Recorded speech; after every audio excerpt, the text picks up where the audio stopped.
What is going on, fellow alchemists? Welcome to Astrology. Today we're talking about the fixed stars in your natal birth chart. I always think that fixed stars are a very, very integral part when it comes to trying to understand what's going on in your natal birth chart or in somebody else's birth chart when you're trying to give them a reading, because fixed stars are so influential, especially when you have something in conjunction with them.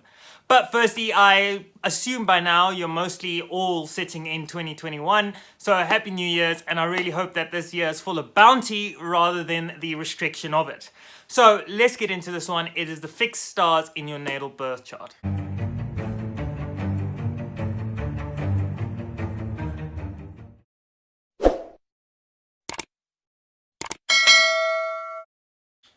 So the fixed stars in the natal birth chart, why are these so important, and why, I ask myself, are they so overlooked? Well, it doesn't make sense, and I always try and bring out some sort of information to try and justify why so many astrologers don't look at the fixed stars. And the only reason and way I can actually come to some sort of conclusion as an explanation for this is because a lot of the time fixed stars might not be in conjunction to some of the main points in your chart.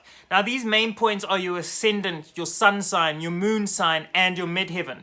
Your IC or your Imam Coeli can have a role in this, but usually we look at the MC because this is your public role in the public environment. So, you know, there's a lot of issues. You could even have a lot of influences coming from the South Node, or in this case, Ketu, if we're talking about Vedic astrology. The fixed stars are vitally important. So during the era of Ptolemaic Egypt, this is the time when there was a huge Hellenistic influence on the Egyptian landscape and culture of that period. What we see is a huge influence and a huge focus on the presence of fixed stars. Now, there are usually 15 fixed stars in the zodiac chart that you can look at, and the reason we use these 15 is because they're very close to the ecliptic. The ecliptic is that point where all of the planetary bodies that move across the sky basically stay in within 30 degrees of. So that's where we track our ecliptic. That's the movement of the sun through the zodiacs. So the ecliptic line, this illusionary, imaginary line, is the point that we pay the most attention to. And all of the fixed stars that sit on that ecliptic line are the stars you want to pay attention to.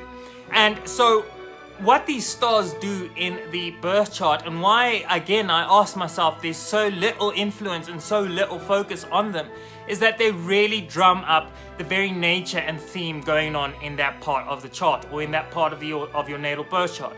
What do I mean by that? Well, if you have any of those placements that I mentioned, your sun sign, your moon sign, your ascendant, your midheaven, even your south node, then what happens is that you are dealing with the energies that come from these fixed stars. Now, these stars are so important, in particular if you're dealing with Aldebaran, for example, which sits in Taurus, or if you're dealing with the Pleiades and you're dealing with the Lesion or Algol in the Pleiades system. That's also very important, as well as Aldebaran, as I've just previously mentioned, or even Antares.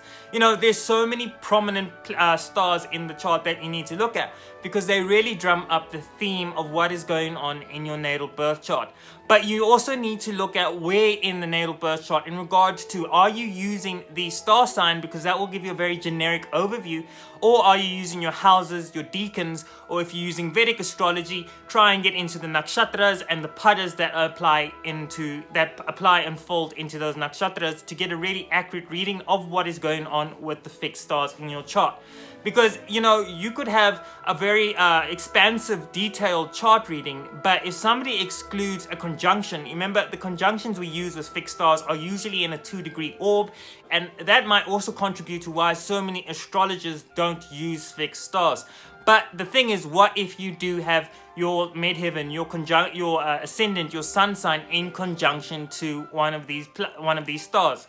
You know, so why we don't use them, again, I don't know. Why we don't put as much attention and focus on them, I don't know. But the whole point is that they're very important. They are very, very structural and integral to understanding what is going on in your natal birth chart. So, fellow alchemists, if you're curious to know if you have a fixed star in conjunction to any of these prominent placements in your natal birth chart, there are places online where you can get that done. One of the best websites I suggest is Astroseek. Don't worry, they haven't paid me for any of this promotion, but I really do suggest that you go to Astroseek and you find your fixed star sign chart there, because that will really help you understand what placements these fixed stars are sitting in, what star sign, and what house they're sitting in, and how they relate to you in regards to furthering on your studies, in the hopes that this will give you the keys to further on your studies and go really into the very echelons and higher expressions of the natal birth chart with the use of fixed stars in the chart.